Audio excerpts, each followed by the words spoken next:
Yes, let's welcome Jasmine. So last year, Jasmine became the first woman to swim the entire length of the UK from Land's End to John O'Groats, which only one other person has done before. And despite swimming 900 miles, she still claims that was the easy bit. The swimming, no problem.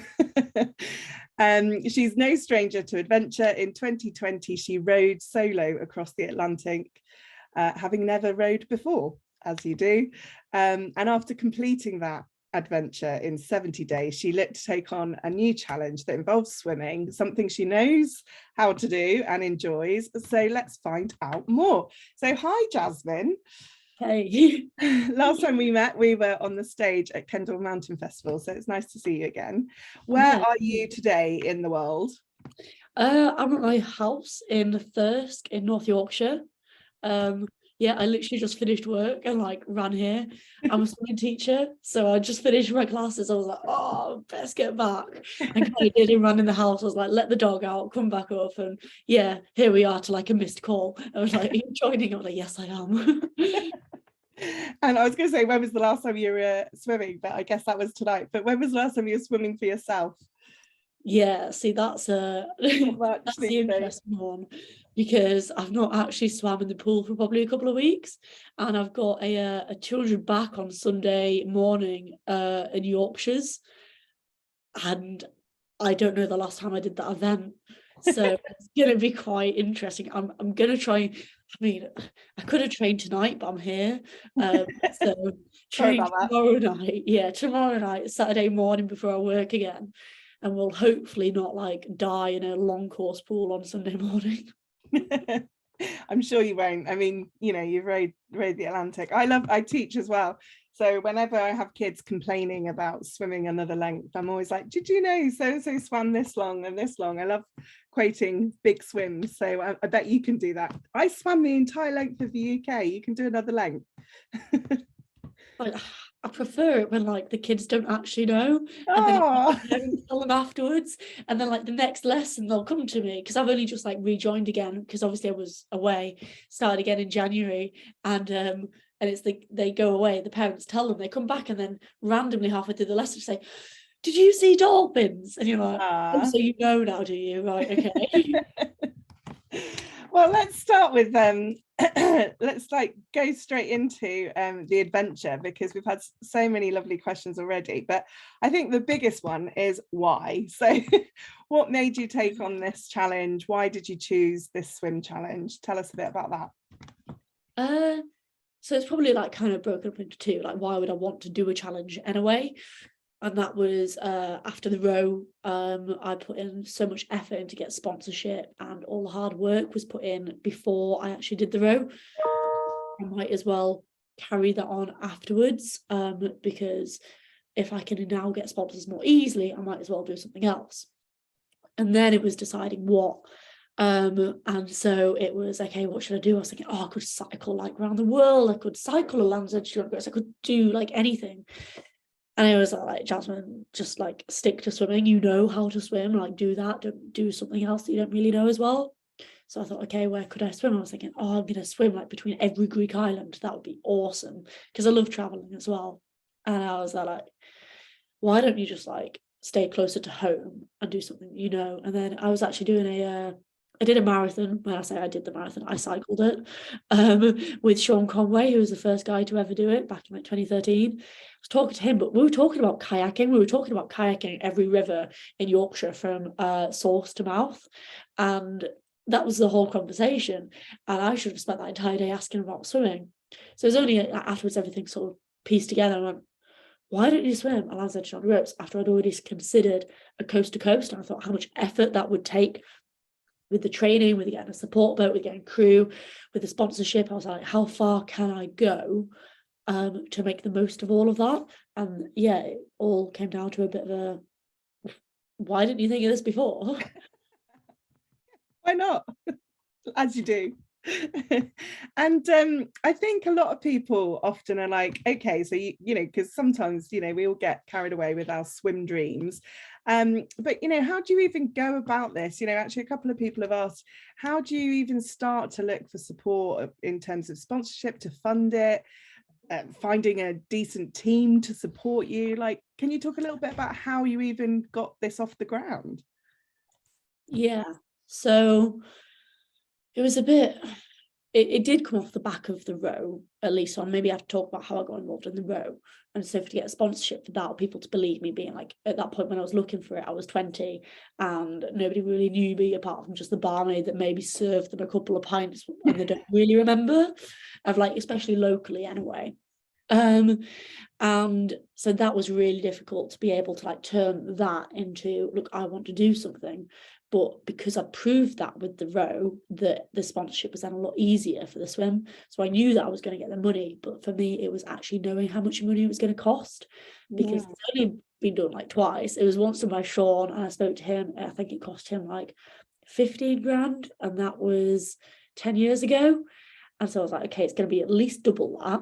And then Ross Edgley did it as well, but obviously Ross Edgley is Red Bull. He probably doesn't even know how much it costs because it's irrelevant to him. So it was a bit of a, I was like, I want to go medium ground. I don't want to be so like disorganized like Sean. I want to be a little, but I don't want to be quite like Ross. I want to be somewhere in the middle.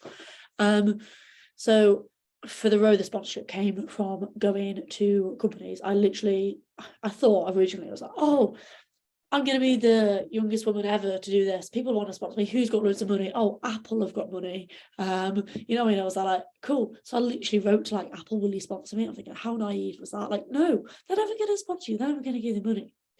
So I found like staying local and walking into companies was a massive thing. I just walked in with a letter. Hey, told them who I was, what I wanted to do.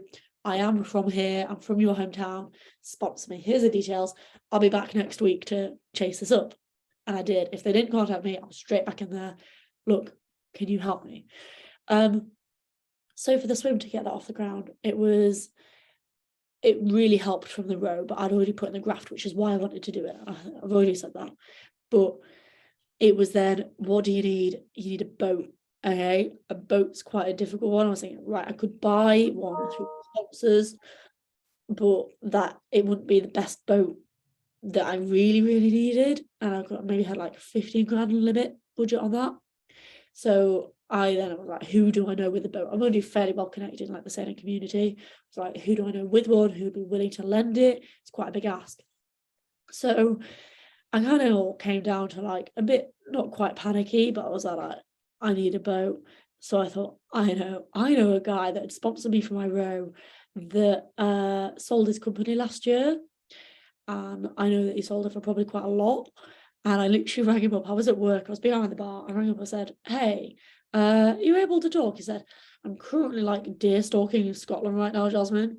But yeah, go on. What do you want? So like, I know I've not spoken to you in a while, but do you want to buy me a boat? He literally just replied like, yeah, sure. Why? And I went, well, you know, I told you about that swim that I wanted to do like ages ago. Well, I need a support boat for it. So if you buy me it, I can, like, it's yours, I'll use it, and then we can sell it afterwards. And he was like, okay, cool. It really does help to know people in high places. Yeah, massively. I mean, I did have other options after that, but it was just like, oh my God, it just said yes. But obviously, that comes with its downsides of stuff. I needed to go down, I needed to prep it, I needed to buy all of the safety kit for it, just like, so a life raft, it came with nothing on it. I needed to get a life raft, I needed to get all the safety stuff. I needed like a ridiculous amount. I think it cost maybe like 8 grand to kit the boat out ready to go.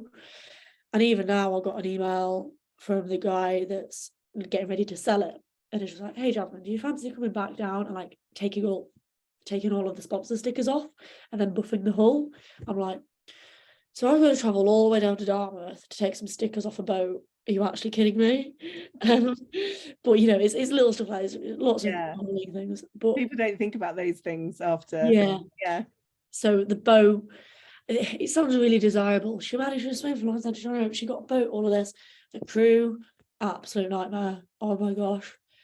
I went through so many people that said that they would skipper it and then backed out last minute. This came up, their mother died, that they got offered a job here, stuff that they couldn't turn out. I went through like 4 or 5 skippers, but also skippers, they realised after a amount of time, hang on, this is quite dangerous. I don't really want to be in charge of this. I don't want to have all of that fall on my shoulders, because a skipper of a boat, no matter what, the liability falls on them. No matter what paperwork you sign, the liability of the skipper of a boat is always like the paramount thing.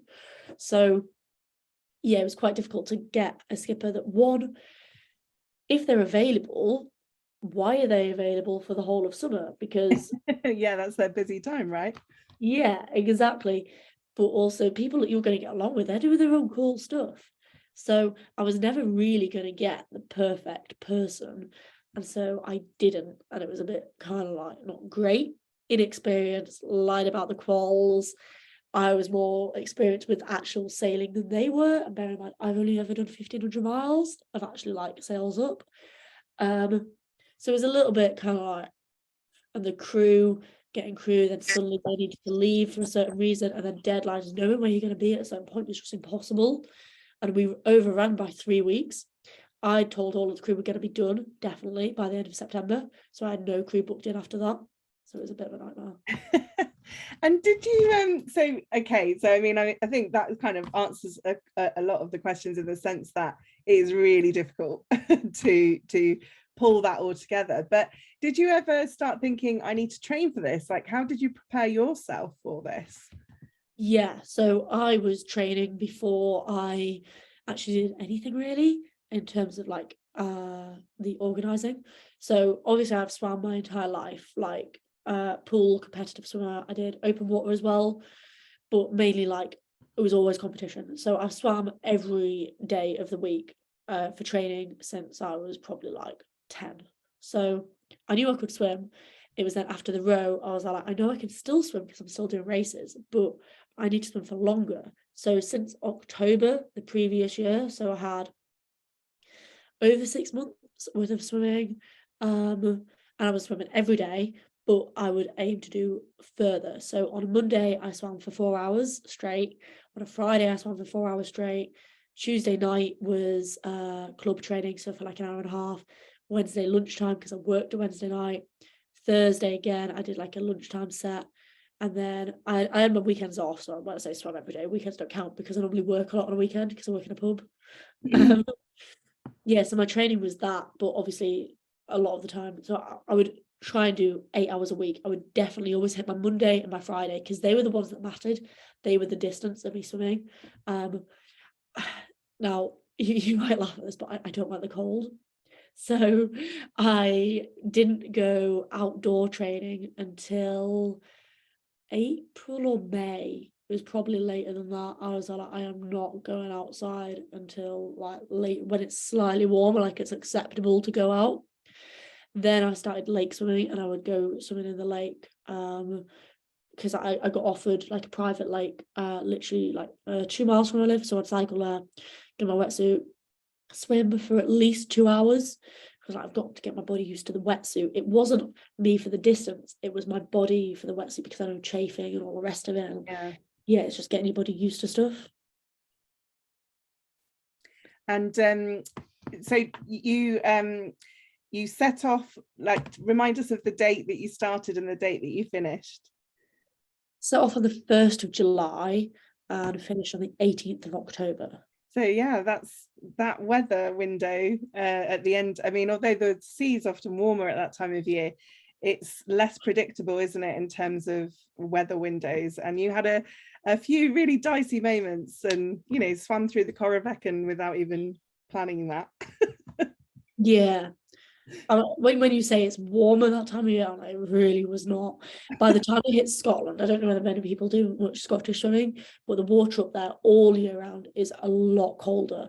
Like, I know close coastal swimming from a beach, I noticed I could swim in a costume there. I did. When we were at dock, I jumped in and it was like, oh, this is actually quite nice. And one of my crew members at that point, he would always jump in at the end of my swim and like join me for like the last 100 meters, which is always lovely. But when we got to Scotland, he again swam from the beach, but then we went out to sea and he jumped in. He was like, I can't handle that. It's like I can't do it. I've got to get out straight away, just because it is so deep water. It's another kind of level. I don't think it ever warmed up massively, but the north coast is just treacherous. There's no shelter. The waves, it's just awful. And yeah, the planning of the swimming through the choreography again, yeah, it makes a story. Yeah, you live to tell the tale. And it wasn't just the cold, was it? Jellyfish, beautiful wildlife like dolphins, but you had to kind of makeshift a mask that would protect you from stings on the face. Yeah, so I got a couple of stings in the Bristol Channel. So I did a 13-hour swim. So the Bristol Channel, it was the whole swim was based around tides. You could only swim really with the tide.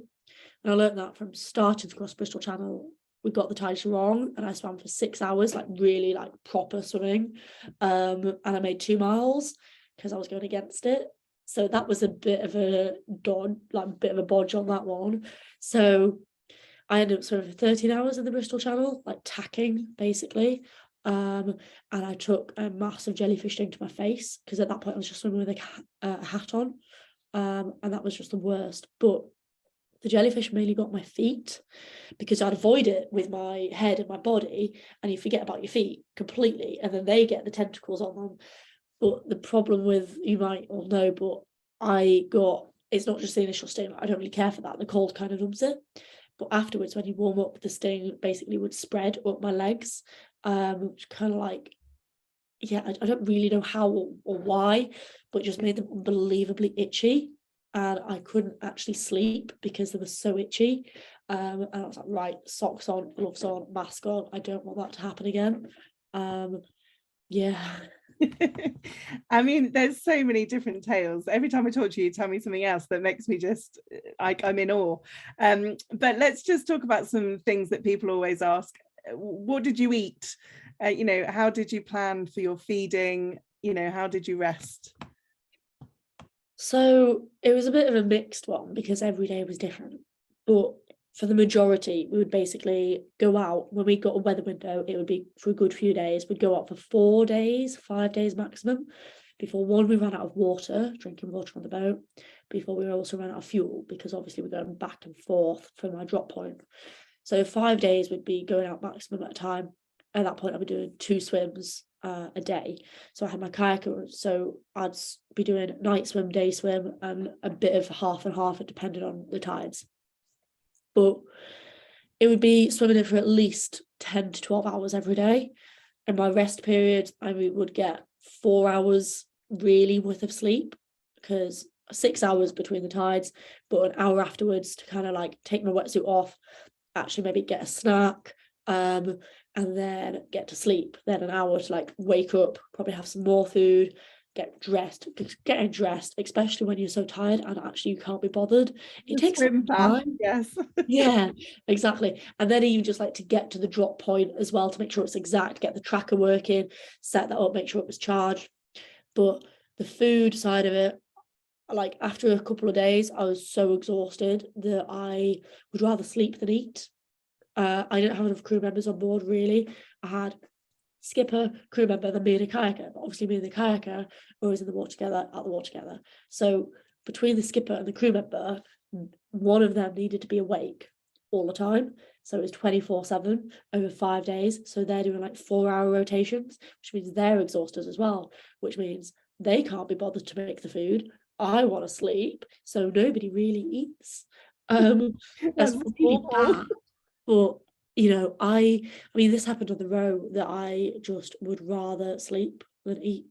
Like when it comes to it, I don't care.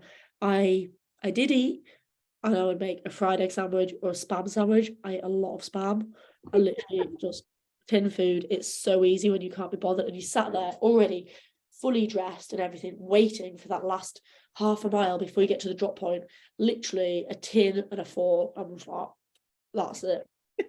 Me soy and chocolate, a lot of chocolate. Snickers were like the best thing ever. I just ate a lot of Snickers. So for breakfast, I'd wake up and I'm like, right, okay, 3 Snickers bars, me done. I mean, and a lot of people would, especially out of this group, I don't eat whilst I train. So not whilst I train, whilst I was swimming, don't eat, and I also never drink. I would be swimming for, as I said, up to 13 hours. I can't drink.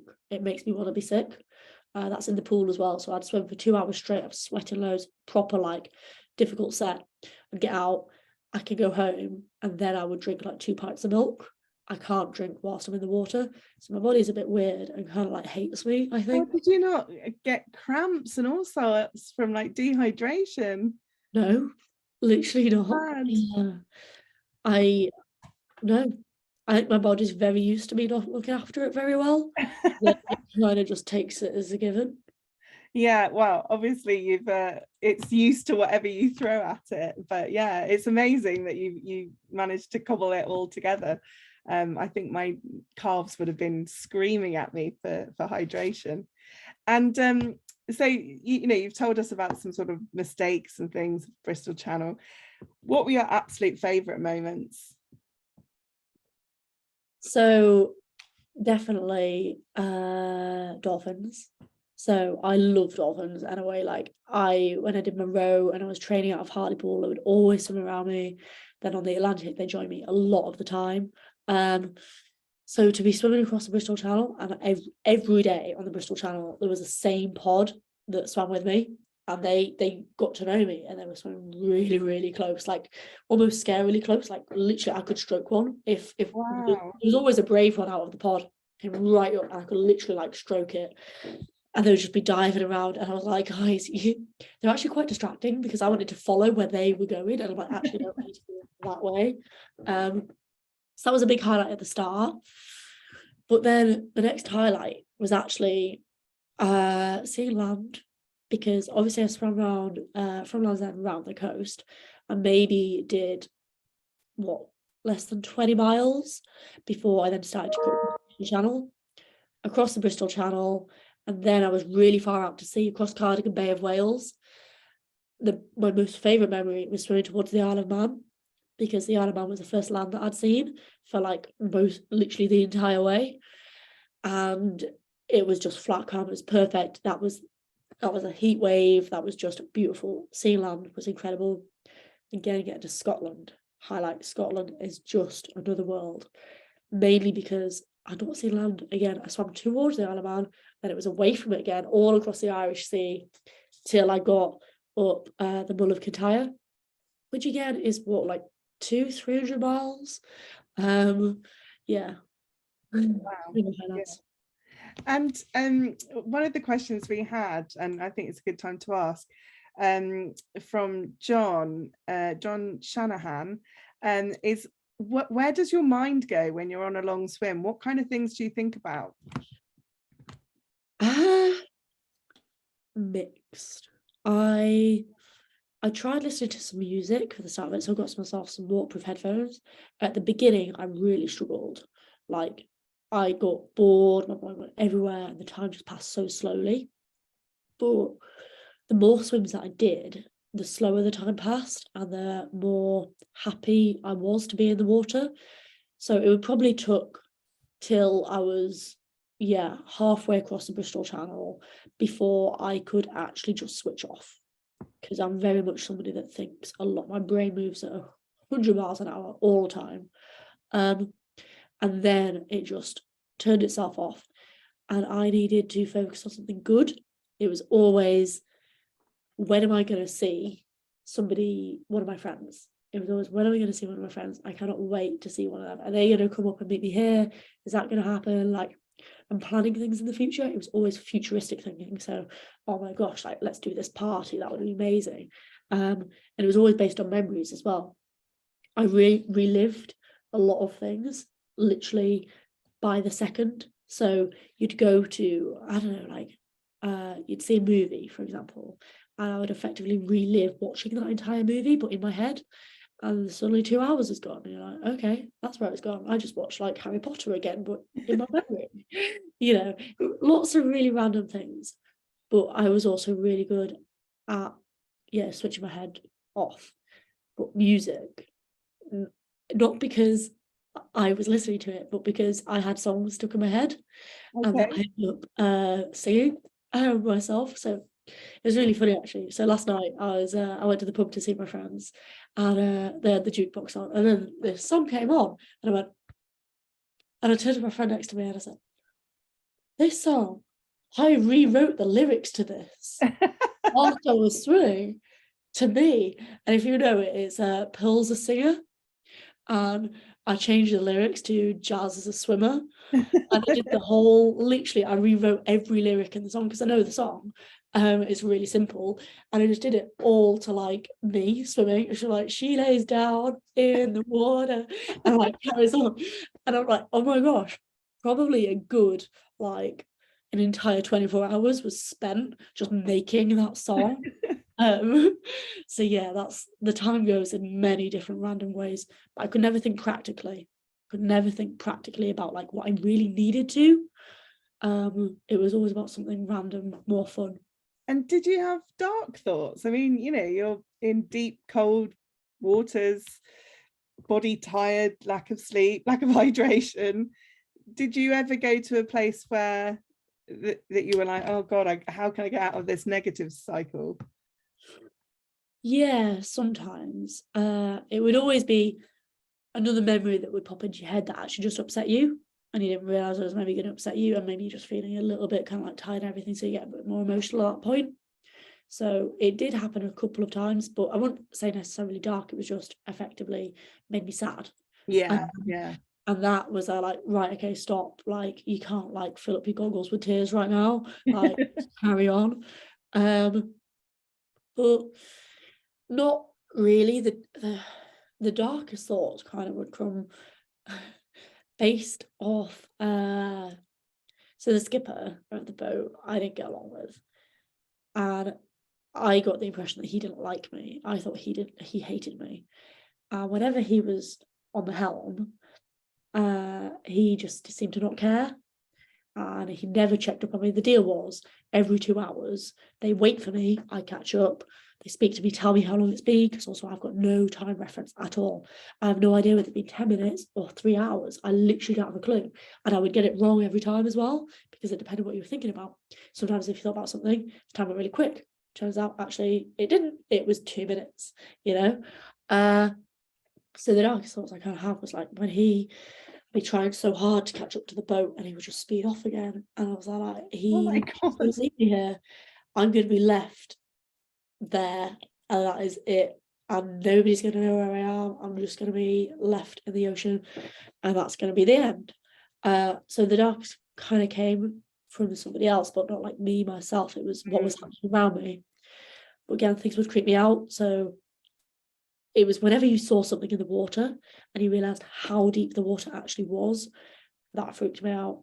So I was swimming, I see like a balloon. There was a big like, number 2, you know, like the number balloons. It was really far below me, and I was swimming. I spotted it. I was like, "What is that? What is it? What is it?" Like panicking. Like, what is it? Oh, it's just a balloon, but it's so eerie, just floating like good 5 meters below me, but not sinking, not rising, just there, like looming underneath you.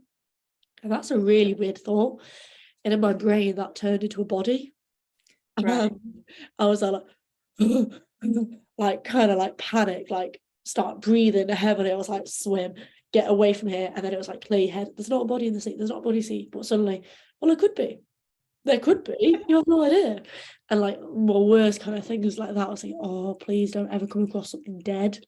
I was thought, imagine if I had come across like a dead seal. And that would freak me out. What if I came across a dead whale? Like that would really freak me out. So that was like the biggest kind of thoughts that I needed to get out of my head. They were probably the darkest. Yeah. And was there any point in the, you know, the long journey that you took that you thought, that's it, I'm done, I can't do it again? You know, were there people that you called up on, you know, your friends or your family to give you that kind of, yes you can, get back in? No, I never had any doubt in my kind of like swimming. It was always a doubt in the logistics of having the crew, having the weather window to be able to do it. So I did have kind of doubts, but it was always, how do we make this work? What can we possibly do? Literally to the north coast, it was desperate. We ended up getting a rib instead. How do we make this possible? And it was like do recce's of every different possible launch point. We speak to everybody. I was literally walking up and down the dock begging like these random Scottish fishermen that have never left that harbour in their life, like, please can you help me? They've got like no teeth and they're all in the proper like stuff carrying a fish, you know, and they're like, lassie, you're never gonna do that. And I'm like, please help me. And they just like, yeah, it was I never had any thoughts on my swimming, but just on the logistics. Yeah, the North Coast was just a nightmare for that. Yeah, I mean, that last bit sounded, really touch and go, that last sort of few weeks, you were already overrunning. The weather was really tough, wasn't it? And what do your friends and family think? My mum gets nervous when I go in the Thames. Like, if I told her I was going to swim the length, I mean, I don't think they really care. In the nicest way, like my mum is bothered. She was really bothered on the row. She freaked out on my row, but on the swim, I don't think she was as much because she was a lot more involved. She could come and see me at some points, and there was other people there. She trusted the other people to look after me. And there were safety measures. I did have a tracker that I could have an emergency signal on and stuff like that. But my friends, they're just like, Jasmine's off again. Like, it's just a standard thing. And they I don't think they quite know what they're like getting involved with. So it's only like FaceTime with my friend the other day or something. I said, oh my God, like, I didn't realise I spoke to somebody and they know who you are. Why? And I was like, I don't know. But like my friends, they're always just Jasmine. And I treat myself, I'm Jasmine, like, it doesn't make any difference. So they say to me, oh, what are you doing this summer? I'm like, oh, I'm going to get a boat, I'm going to do this. Like, we've been planning to go to a festival, right? And I'm there like, oh, well, if you fancy a week like up in Scotland, I've got this boat there. And they're going, okay, yeah, okay, maybe, cool. Without any question of like, what? Why? That's just another thing, I love it. They're just so used to it. Okay, let's ask some other questions that have come in. So I really like this question. Karen Larson, which 2 stages would you swim again if you had the chance, and why them? So which ones would you go back to? That's a difficult one. Definitely probably between Malig and Skybridge. That is just beautiful. Fast tides as well, land on both sides. It's just gorgeous. The water is so clear. It's beautiful, definitely. And it went too quickly for my, like, we had perfect weather, so I just was straight through. And I wanted to see it. Like, I ended up swimming past Tobermory. I didn't even see it. I didn't even know I was going past it because I breathed to the right and it was to the left. I didn't even know. I'm just following the kayaker, and then like finished. I was, oh, so where are we? Oh, we're around the corner, like around here. I was like, what about Tobermory? Like, I went there as a kid and I really wanted to see it. And they're like, oh, you swam past that. I'm like, what? And he didn't tell me. So definitely that point, because it's everything about it is just like gorgeous. Then difficult. I'm gonna hate myself for saying this, but I want to swim with the North Coast again without the stress, because it is incredible. Like, from round Cape Wrath, you've then got just pretty bare nothing and big waves, with actually some beautiful kind of like features of like cliffs and stacks and caves and all sorts, especially if I was inland a little bit closer. And it's also a bit more dangerous. You've got the Pentland Firth, you've got all of that, you've got the islands. I would definitely want to do that again, but without the worry. Yeah, just to sort of take your time and enjoy it. Yeah. Definitely. Oh, you're making us all want to do it.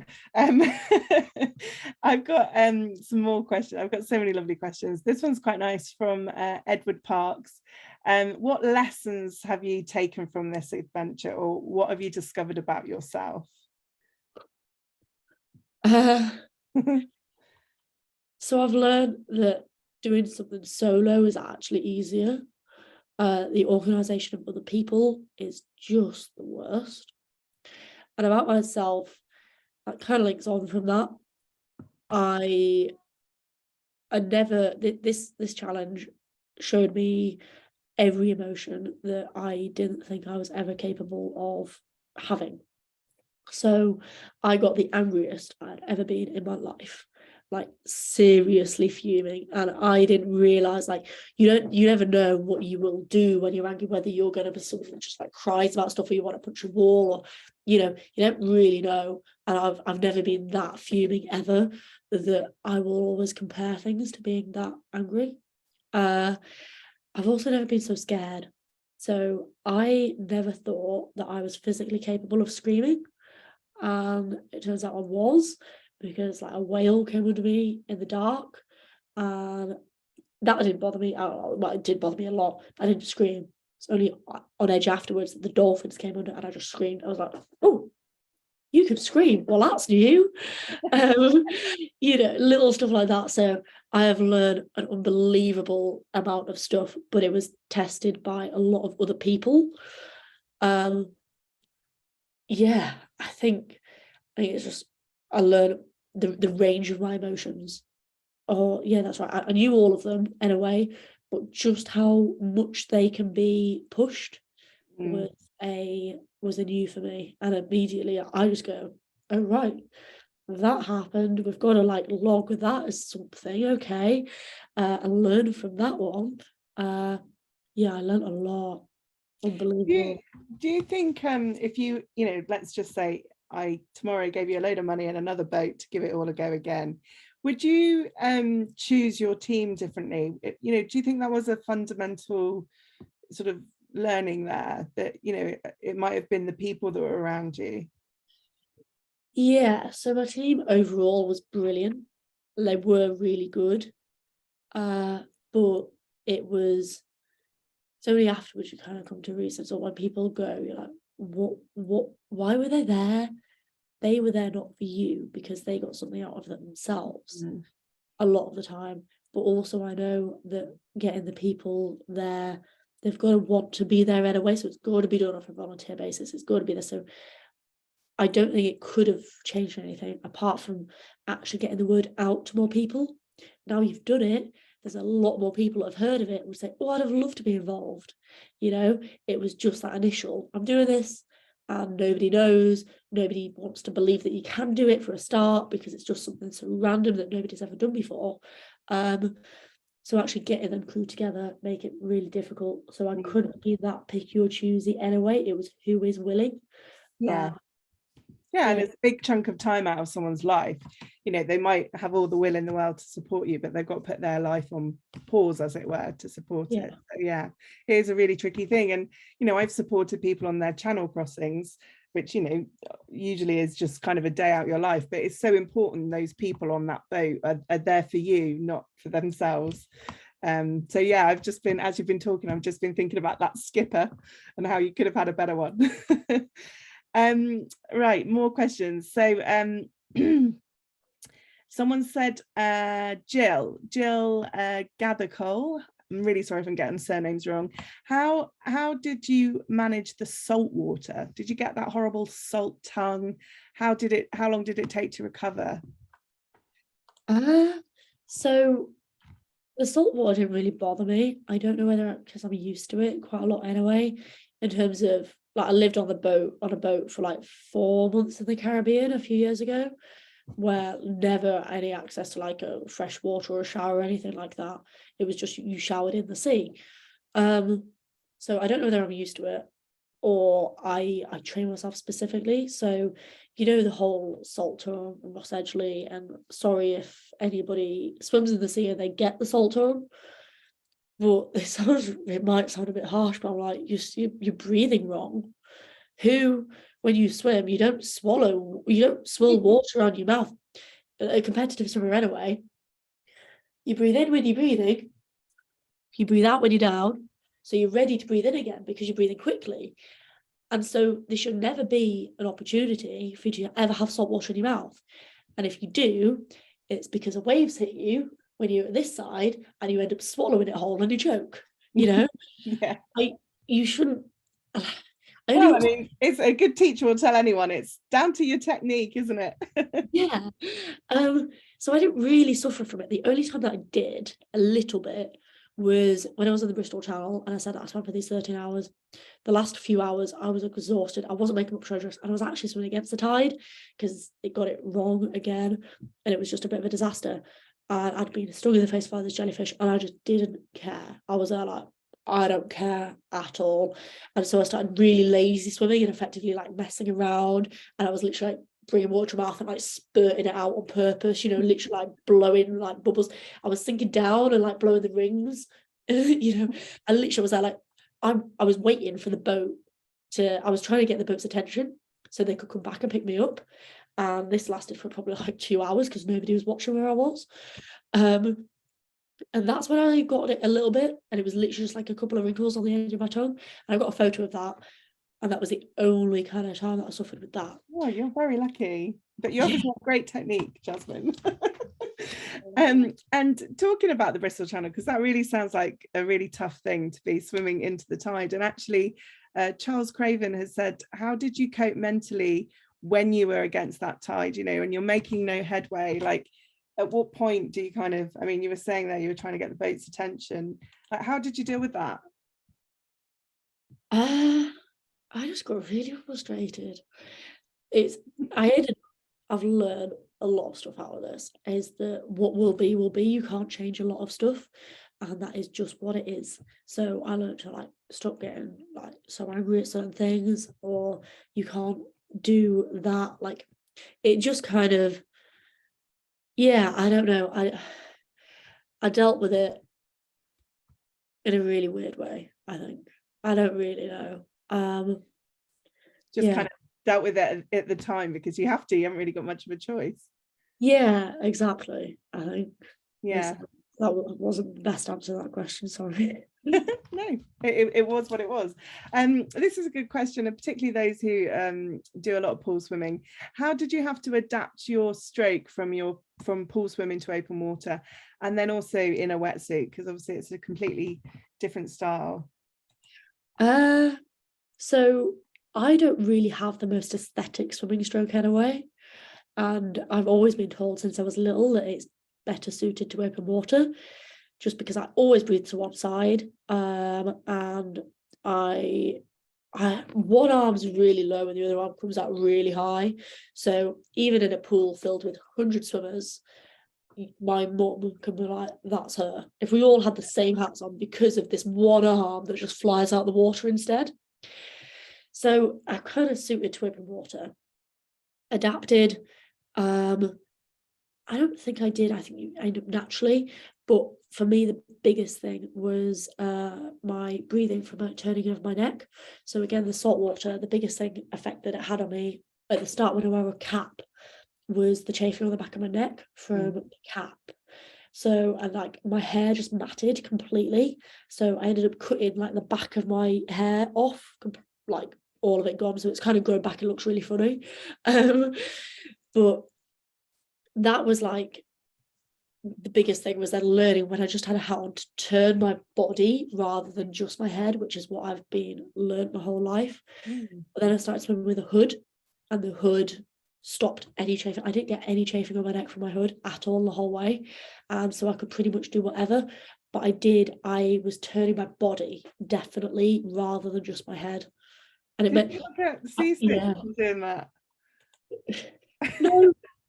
I also wanted to see what was going on. You can't really see like just turning your head. If you actually turn your body and have a bit of a nosy, then like it's more fun. Like that's the reason why I was doing it, you know.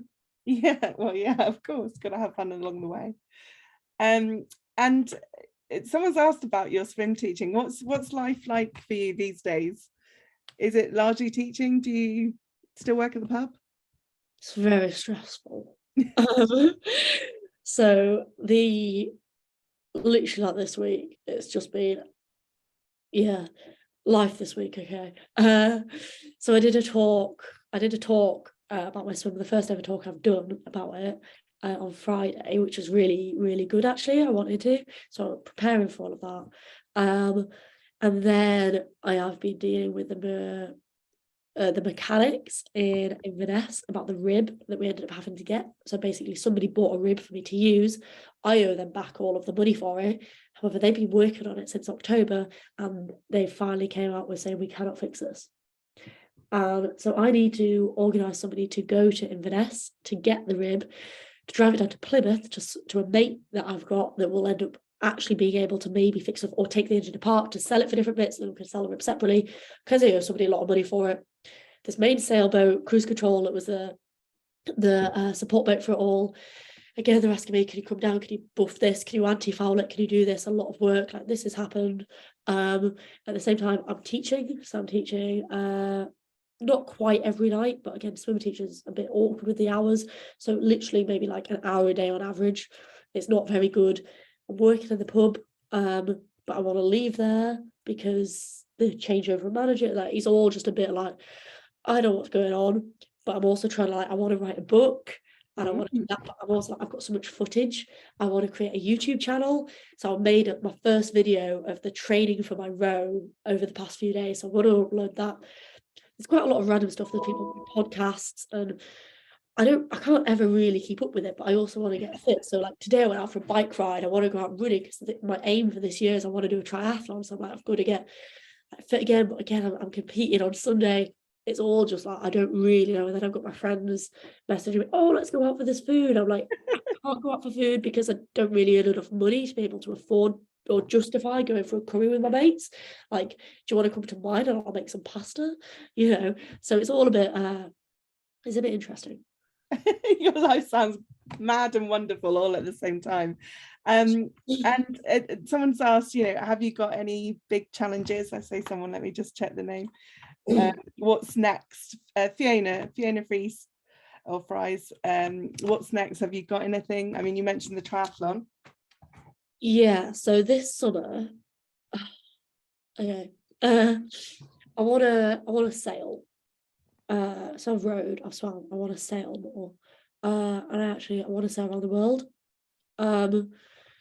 Again, it's getting the sponsors for it, it's the cost of everything, it's working on this. That's the other thing I've been doing like recently is creating a sponsorship proposal form. So yeah, it's doing that. But this summer I would then have to do a round Great Britain sail if I was to do this around the world.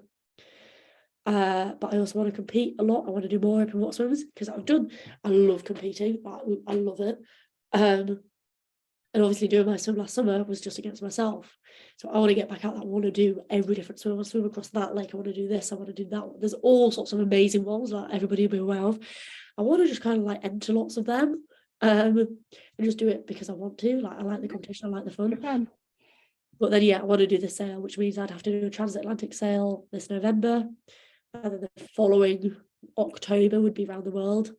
But it's just the organising and logistics. And until I've closed off the swim and these boats are sold and I've given back the money that I owe to people, yeah, I can't really start thinking about it yet. But there's still a lot going on from the last thing. Edward Parks has asked, did you experience a come down after your achievement? And actually that's very common. Lots of people spend a long time training for a channel crossing or something equally brilliant, and then you do it and then it's like, oh, back to life. Did you have any kind of post swim blues? I did. It was a bit of a random one for me. Sorry. So from the row, everybody said, you're going to experience this, it's going to be just like really shit when you get back home, like you don't really know what you've got to focus. I was fine from the row. I was buzzing. There was so much like aftermath down the swim. I didn't necessarily want kind of like a lot afterwards, but I expected it, just how much like worldwide press there was from the row. And to not have anything and for people to kind of like not really care, I was like, okay, fair enough. But then it was like I came home for a couple of weeks. That's when I ended up coming to the Kendal Mountain Festival. Then I was back up to Scotland to bring the boat back. So that was the next thing. So yes, I'd finished the swim, but I still had to bring the boat back. And the swim was never completed. So it never felt like it was just done. So I had an amazing month bringing the boat back. It was just literally incredible. Then for me, I got really kind of worried and apprehensive because especially it was coming into New Year. And I had nothing. Come New Year, what was I going to do? Like, I would have to just go back to teaching, go back behind the bar, and that was it. I was kind of like really scared for that. I was like, I don't like this. I hate not having an aim, a target for something. And now I'm starting a new year, and this year might just be wasted. If I don't have even an idea at the beginning, it could be another year, and I don't want to waste that time. So yeah, I was really nervous about it, but at least a couple of things have come in. There's stuff that's like picking up momentum, and I managed to basically psych myself up a little bit for it, thinking, no, you want to do stuff, you've got plans, like you can do it. And then also the fact that the swim was not completed with these boats that have given me a load of grief this week. I like a hangover. Yeah, I got the blues before I'd finished. Because okay. yeah, I thought that I would get them massively, and I was really nervous for getting them. And it turns out that actually I didn't. And I got more worried about it. And that gave me a little bit more kind of anxiety about it all, rather than actually just accepting it. Yeah. It was a weird. Still a lot going on for, you know, as a result of the swim. So maybe once that's all tidied up, you can take a step back and really appreciate what you've achieved. There's a lot of love for you in the chat and in the comments. So there's just one other question I've spotted, which is, have you ever had a swim injury? Have you ever had to have physio or anything like that? No, I've never injured myself. Very lucky. I think it's probably because you're still young and nimble. I also guess I'm relatively good with pain. So it's that I got sponsored by an osteopath. So she sponsored my row as well. And like I was like, oh, the big thing was I couldn't turn my neck that way. So I breathed so much to my right that I couldn't actually turn my head to the left. I still can't very well, like literally that's as far as it goes, whereas the right, I'm like all the way over here. And so whilst I was swimming, it was, I had to try, like when I was going to sleep, I was like, I've got to sleep on that side. So I'd have to force my head, like with a pillow and everything, like to get to that side so I could actually sleep, because otherwise it just seized up massively and that really hurt. So the osteopath kind of like, when I've come back, it's like broken me into kind of place a little bit, but still not like, I'm not 100%. But the injuries themselves, it was mainly chafing, actually. It was like the only injury that I got. Mainly because my body, the pain, that was just who I was. I just adapted to it. You know, it's not until like you actually turn onto your side to sleep, and like my head doesn't turn. That's not normal, okay? You forget about stuff, like it's not important. So yeah, it was definitely just the chafing. It was my actual injury. Oh, thank you so much, Jasmine. Hopefully we've gone through most of the questions and everything. There's so much love for you. Lots of people saying in awe of you, love you, total inspiration. Lots of people saying they really enjoyed this conversation. So thank you for your time.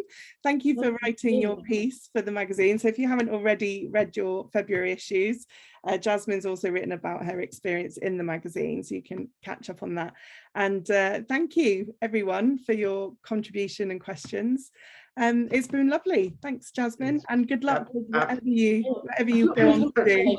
Absolutely amazing. Thank you very much, Jasmine. And I think there's what struck me, just, I mean, if I'm stealing 30 seconds just to wrap up, but you seem incredibly wise, and your answers they're so thoughtful and so, yeah, I mean, wise. That's what struck me, and I think maybe that's what you've learned from these experiences, and that really comes across. And I thought that was amazing. Really enjoyed that. Thank you so much for joining us.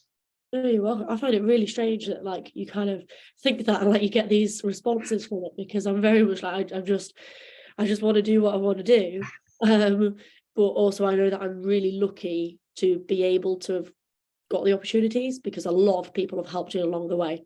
If I couldn't have done the swim if I didn't do the row, and the row, there was so many people that backed me on it, and it's down to other people massively. So I'm like, people say, oh great, like I'm like, it's not just me, it really isn't. There's like a full team of people that don't even realize that they did anything. They could have done something so small that helped me out massively, and they don't know. Yeah, so it's really strange to kind of hear what they also support you because they believe in you somehow. So you know, that comes from you. Yeah. Oh, well, we're all really excited to see whatever you do next, and good luck with the last boat logistics. Yeah, cheers. That's gonna be And it. look forward to swimming in an event with you, perhaps. So if you see Jasmine at an event this year, give her away. Yeah, literally come up to it. Oh, and if anybody wants any like swimming hats, I've got like the full length swimming hats. I've got like loads of them that I just never told people I had. If you see me at an event or anything, or you want one, like, I'll post one to you, because I've got like pink and blue and white ones. Oh wow, that sounds great. Maybe we'll do a giveaway with the mag or something. Thanks, Jasmine. Yeah, literally. All right, thank you everyone. Thank you very much. See you next month for our next event. Take care.